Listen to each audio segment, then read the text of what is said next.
ನಮಸ್ಕಾರ ವೀಕ್ಷಕರೇ, lab doctor ಚಾನಲ್ಗೆ ಸ್ವಾಗತ. If you new to the ಚಾನಲನ್ನು ಪ್ಲೀಸ್ ಲೈಕ್ ಮಾಡಿ, ಶೇರ್ ಮಾಡಿ ಮತ್ತು ಸಬ್ಸ್ಕ್ರೈಬ್ ಮಾಡಿ. ಬಿಕಾಸ್ ಈ ಚಾನಲ್ ಮೂಲಕ ನಾವು ನಿಮಗೆ ಹೆಲ್ತ್ ರಿಲೇಟೆಡ್ ಇನ್ಫಾರ್ಮೇಷನ್, ಮೆಡಿಕಲ್ ಇನ್ಫಾರ್ಮೇಷನನ್ನು ಕೊಡ್ತಾ ಇರ್ತೇವೆ. ಬಹಳಷ್ಟು ಸಲ ನನಗೆ ಈ ಕ್ವೆಶನ್ ಬರುತ್ತೆ, ನನಗೆ ಈ ವೃಷಣದಲ್ಲಿ ನೋವು ಬರ್ತಾ ಇದೆ ಮೇಡಮ್, ಒಂದೇ ಸೈಡ್ ನೋವು ಬರ್ತಾ ಇದೆ ಆ್ಯಂಡ್ ಬಹಳ ಅಲ್ಲಿ ನನಗೆ ಪುಲ್ ಆದಂಗೆ ಆಗ್ತಾ ಇದೆ, ಏನು ಮಾಡಬೇಕು, ಏನು ಕಾರಣದಿಂದ ಈ ಥರ ಆಗ್ತಾ ಇದೆ ಅಂತ ಈ ಥರ ಡೌಟ್ಸ್ ಬರ್ತಾ ಇರ್ತವೆ. ಸೊ ನಾವು ಇವತ್ತಿನ ವಿಡಿಯೋದಲ್ಲಿ ನೋಡೋಣ, ಈ ವೃಷಣ ಅಥವಾ ಈ ಟೆಸ್ಟಿಸಲ್ಲಿ ಪೇನ್ ಬರಲು ಕಾರಣ ಏನು, ಯಾವ ಪೇನ್ ಬಗ್ಗೆ ನಾವು ತಲೆ ಕೆಡಿಸ್ಕೊಳ್ಬೇಕು ಆ್ಯಂಡ್ ಡಾಕ್ಟರನ್ನು ಡೆಫಿನೆಟ್ಲಿ ಕನ್ಸಲ್ಟ್ ಮಾಡಬೇಕು, ಇದನ್ನು ನಾವು ಹೇಗೆ ಟ್ರೀಟ್ ಮಾಡ್ಬೋದು, ಇದರ ಬಗ್ಗೆ ತಿಳ್ಕೊಳ್ಳೋಣ. ಸೊ ಈ ಹ್ಯೂಮನ್ ಬಾಡಿಯಲ್ಲಿ ಗಂಡಸರಲ್ಲಿ 2 ಟೆಸ್ಟಿಸ್ ಇರ್ತವೆ, ರೈಟ್ ಆ್ಯಂಡ್ ಲೆಫ್ಟ್. ಸೊ ಕೆಲವೊಮ್ಮೆ ಅದರ ಸೈಜ್ ಸ್ವಲ್ಪ ವೇರಿ ಆಗ್ತಾ ಇರ್ಬೋದು, ಪೊಸಿಷನ್ ಒಂದು ಮೇಲೆ ಒಂದು ಸ್ವಲ್ಪ ಕೆಳಗೆ ಈ ಥರ ಇರ್ಬೋದು, ಇದು ಕ್ವೈಟ್ ನಾರ್ಮಲ್. ಸೊ ಈ ವೃಷಣಗಳು ಎಲ್ಲಿರ್ತವೆ, ಈ ವೃಷಣ ಚೀಲ ಅಥವಾ ಸ್ಕ್ರೋಟಮ್ ಅಂತ ಏನು ಹೇಳ್ತಾ ಇರ್ತೇವೆ, ಆ ಸ್ಕ್ರೋಟಮ್ ಅಲ್ಲಿ ಇರ್ತವೆ. ಇದು ನಮ್ಮ ಬಾಡಿಯಿಂದ ಹೊರಗಿರುತ್ತೆ. ಯಾಕಂದರೆ ಈ ಟೆಸ್ಟಿಸಿನ ಮೇನ್ ಫಂಕ್ಷನ್ ಏನು, ಈ ಶುಕ್ರಾಣುಗಳನ್ನು ಪ್ರೊಡ್ಯೂಸ್ ಮಾಡೋದು, ಸ್ಪರ್ಮ್ಸನ್ನು ಪ್ರೊಡ್ಯೂಸ್ ಮಾಡೋದು. ಸೊ ಈ ಸ್ಪರ್ಮ್ಸನ್ನು ಪ್ರೊಡ್ಯೂಸ್ ಮಾಡಲಿಕ್ಕೆ ಈ ಟೆಂಪ್ರೇಚರ್ ಏನಿರುತ್ತೆ ನಮ್ಮ ಬಾಡಿ ಟೆಂಪ್ರೇಚರ್ಗಿಂತ 1-2 ಡಿಗ್ರಿ ಕಡಿಮೆ ಇರಬೇಕು. ಆದ್ದರಿಂದ ಭಗವಂತ ಈ ಟೆಸ್ಟಿಸನ್ನು ನಮ್ಮ ಬಾಡಿಯಿಂದ ಕೆಳಗಿಟ್ಟಿರ್ತಾರೆ. ಸೊ ಈ ಟೆಸ್ಟಿಸಿನ ಮೇನ್ ಫಂಕ್ಷನ್ ಸ್ಪರ್ಮ್ಸನ್ನು ಪ್ರೊಡ್ಯೂಸ್ ಮಾಡೋದು. ನಿಮಗೆ ರಿಪ್ರೊಡಕ್ಷನ್ ಮಾಡೋದಕ್ಕೆ ಸ್ಪರ್ಮ್ಸ್ ಬೇಕಾಗತ್ತೆ, ಶುಕ್ರಾಣು ಬೇಕಾಗತ್ತೆ.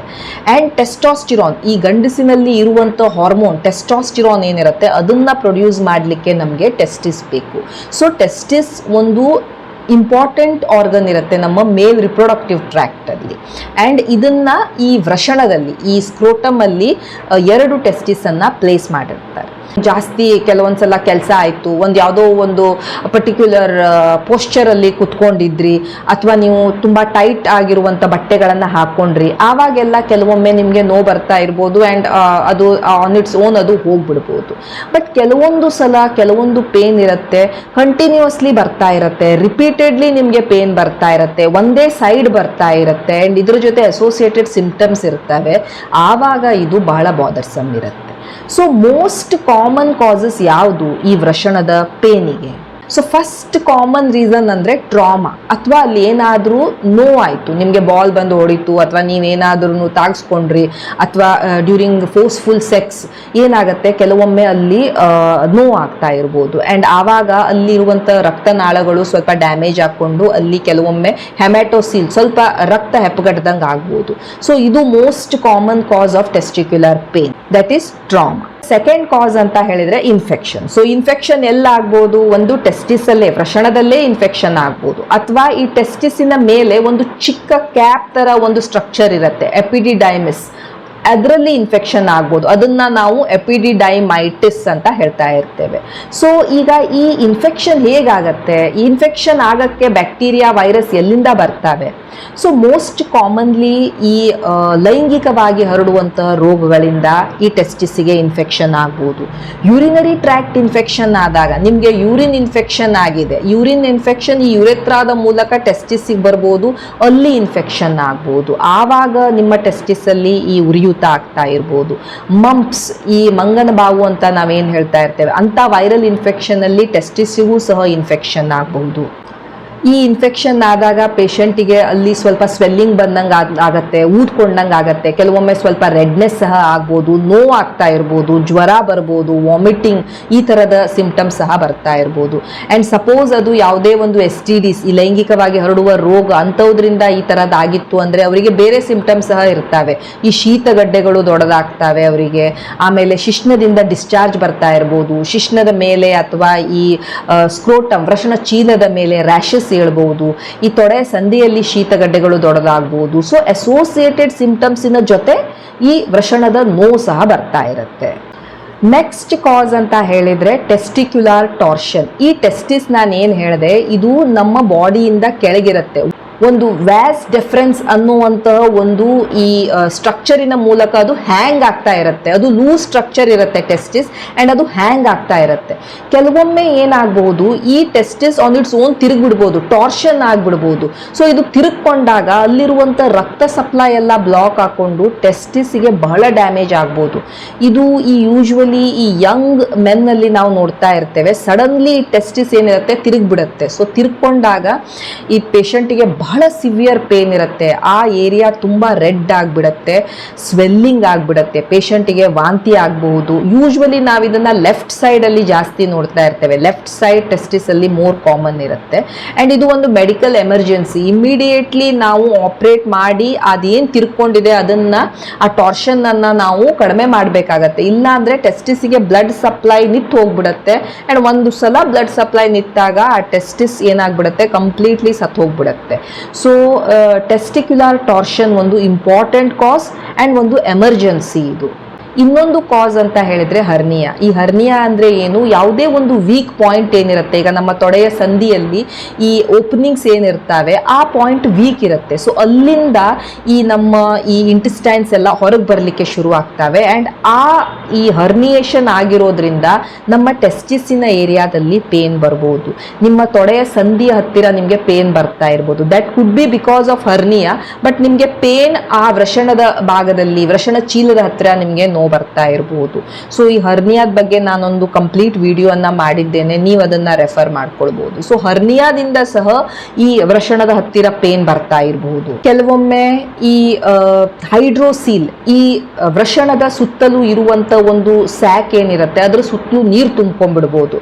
ಆವಾಗ ಸಹ ನಿಮಗೆ ಈ ಪುಲ್ಲಿಂಗ್ ಸೆನ್ಸೇಷನ್ ಆಗ್ಬೋದು, ನೋವು ಬರ್ಬೋದು. ಅದನ್ನ ನಾವು ಹೈಡ್ರೋಸೀಲ್, ವಾಟರ್ ಏನ್ ತುಂಬ್ಕೊಳತ್ತೆ ಅದನ್ನ ಹೈಡ್ರೋಸೀಲ್ ಅಂತ ಹೇಳ್ತಾ ಇರ್ತೇವೆ. ಕೆಲವೊಮ್ಮೆ ಸ್ಪರ್ಮ್ಯಾಟೋಸೀಲ್, ಈ ಎಪಿಡಿಡೈಮಿಸ್ ಏನಿರುತ್ತೆ ಅದರ ಒಳಗಡೆ ಈ ನೀರು ತುಂಬಿದ ಗುಳ್ಳೆ ಆಗ್ತಾ ಇರ್ಬೋದು. ಇದರಿಂದ ಸಹ ನಿಮ್ಗೆ ಈ ಟೆಸ್ಟಿಸಿನ ಹತ್ರ ಪೇನ್ ಆಗ್ತಾ ಇರಬಹುದು. ವೆರಿಕೋಸೀಲ್, ವೆರಿಕೋಸೀಲ್ ಅಂದ್ರೆ ಏನು? ವೆರಿಕೋಸೀಲ್ ಅಂದ್ರೆ ಈ ವೃಷಣದ ಸುತ್ತಲೂ ಇರುವಂತ ರಕ್ತನಾಳಗಳು ಏನಾಗ್ತವೆ ಅವು ಊದ್ಕೊಂಡ್ ಬಿಡ್ತವೆ. ಈ ನಮ್ಗೆ ವೆರಿಕೋಸ್ ವೇನ್ಸ್ ಹೇಗಾಗ್ತಾ ಇರ್ತವೆ ಅದೇ ರೀತಿ ವೆರಿಕೋಸೀಲ್ಸ್. ಸೊ ಈ ವೆರಿಕೋಸೀಲ್ಸ್ ಬಗ್ಗೆನೂ ನಾನು ಒಂದು ಸಪರೇಟ್ ವಿಡಿಯೋನ ಮಾಡಿದ್ದೇನೆ. ಯಾಕೆ ಆಗ್ತವೆ, ಹೇಗಾಗ್ತವೆ, ಸಿಂಪ್ಟಮ್ಸ್ ಏನಿರ್ತವೆ, ಹೇಗೆ ಟ್ರೀಟ್ಮೆಂಟ್ ಅನ್ನ ನಾವು ತೆಗೆದುಕೊಳ್ಬೇಕು ಅದನ್ನು ಸಹ ನೀವು ರೆಫರ್ ಮಾಡಬಹುದು. ಬಟ್ ವೆರಿಕೋಸೀಲ್ ಇಂದ ಸಹ ಪೇಷಂಟಿಗೆ ಈ ತರದ ನೋವು ಬರ್ತಾ ಇರುತ್ತೆ, ಏನೋ ಒಂದು ಎಳ್ದಂಗೆ ಆಗ್ತಾ ಇರುತ್ತೆ. ಸ್ವಲ್ಪ ರೆಸ್ಟ್ ತಗೊಂಡ್ ಕೂಡಲೇ ಒಂದ್ ಸ್ವಲ್ಪ ಮಲ್ಕೊಂಡ ಮೇಲೆ ಸ್ವಲ್ಪ ಈ ಪೇನ್ ಕಡಿಮೆ ಆಗುತ್ತೆ. ಅದರ್ವೈಸ್ ಒಂಥರ ಡ್ರ್ಯಾಗಿಂಗ್ ಪೇನ್ ಇವರಿಗೆ ಬರ್ತಾ ಇರುತ್ತೆ ಟೆಸ್ಟಿಸ್ ಹತ್ರ. ಕೆಲವೊಮ್ಮೆ ಇದರಿಂದ ಅವರಿಗೆ ಸ್ಪರ್ಮಿನ ಕ್ವಾಲಿಟಿ ಸಹ ಅಥವಾ ಕ್ವಾಂಟಿಟಿ ಸಹ ಎಫೆಕ್ಟ್ ಆಗ್ತಾ ಇರುತ್ತೆ. ಮಕ್ಕಳಾಗ್ತಾ ಇರೋದಿಲ್ಲ. ಸ್ಕ್ಯಾನ್ ಮಾಡಿದಾಗ ಗೊತ್ತಾಗತ್ತೆ ವೆರಿಕೋಸೀಲ್ ಇದೆ, ಗ್ರೇಡ್ 2, ಗ್ರೇಡ್ 3 ಈ ತರ. ಸೊ ಡಾಕ್ಟರ್ಸ್ ಆವಾಗ ಅವರಿಗೆ ಆಪರೇಷನ್ ಮಾಡ್ಕೊಳ್ಳಿಕ್ಕೆ ಹೇಳ್ತಾರೆ. ಸೊ ವೆರಿಕೋಸೀಲ್ ಇಂದ ಸಹ ಅವರಿಗೆ ಈ ತರದ ಪೇನ್ ಬರ್ತಾ ಇರಬಹುದು. ಕಿಡ್ನಿ ಸ್ಟೋನ್ಸ್, ಕೆಲವೊಮ್ಮೆ ಏನಾಗತ್ತೆ ಈ ಕಿಡ್ನಿಯಲ್ಲಿ, ಈ ಮೂತ್ರನಾಳದಲ್ಲಿ ಇರುವಂತ ಸ್ಟೋನ್ಸ್ ಇಂದ ಈ ವೃಷಣದ ಜಾಗದಲ್ಲಿ ಆ ಪೇನ್ ರೆಫರ್ ಆಗ್ತಾ ಇರ್ಬೋದು. ಆಕ್ಚುಲಿ ಸ್ಟೋನ್ ಇರುತ್ತೆ ಈ ಕಿಡ್ನಿ ಅಥವಾ ಯುರೇಟರ್ ಅಲ್ಲಿ, ಬಟ್ ನೋವು ಈ ವೃಷಣದ ಹತ್ತಿರ ಬರ್ತಾ ಇರ್ಬೋದು. ಸೊ ಸ್ಕ್ಯಾನ್ ಮಾಡಿದಾಗ ನಮಗೆ ಗೊತ್ತಾಗತ್ತೆ ಸ್ಟೋನ್ ಇದೆ ಅಂತ. ಸೊ ಕಿಡ್ನಿ ಸ್ಟೋನ್ ಸಹ ರೆಫರ್ಡ್ ಪೇನ್ ಅನ್ನ ಮಾಡ್ತಾ ಇರ್ಬೋದು.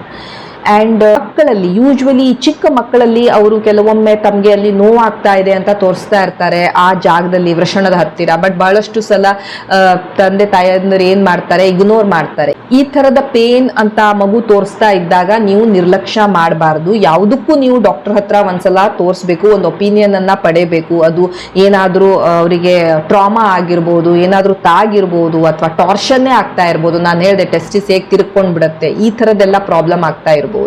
ಸೊ ಚಿಕ್ಕ ಮಕ್ಕಳಲ್ಲೂ ಸಹ ಈ ತರ ಪೇನ್ ಬರ್ಬೋದು ಆ್ಯಂಡ್ ನಾವು ಇದನ್ನ ನಿರ್ಲಕ್ಷಿಸಬಾರದು. ಆ್ಯಂಡ್ ಬೇರೆ ಕೆಲವೊಂದು ಕಂಡೀಷನ್ಸ್ ಅಂತ ಹೇಳಿದ್ರೆ ಪ್ರೋಸ್ಟೇಟೈಟಿಸ್, ಪ್ರೋಸ್ಟೇಟಿನ ಇನ್ಫೆಕ್ಷನ್ ಆದಾಗ ಈ ಪೇನ್ ಬರ್ತಾ ಇರ್ಬೋದು. ಯುರಿನರಿ ಟ್ರ್ಯಾಕ್ಟ್ ಇನ್ಫೆಕ್ಷನ್ ಆದಾಗ, ನಿಮಗೆ ಯುರಿನ್ ಇನ್ಫೆಕ್ಷನ್ ಆಗಿದೆ, ಟೆಸ್ಟಿಸ್ ಹತ್ರ ಪೇನ್ ಬರ್ತಾ ಇರಬಹುದು.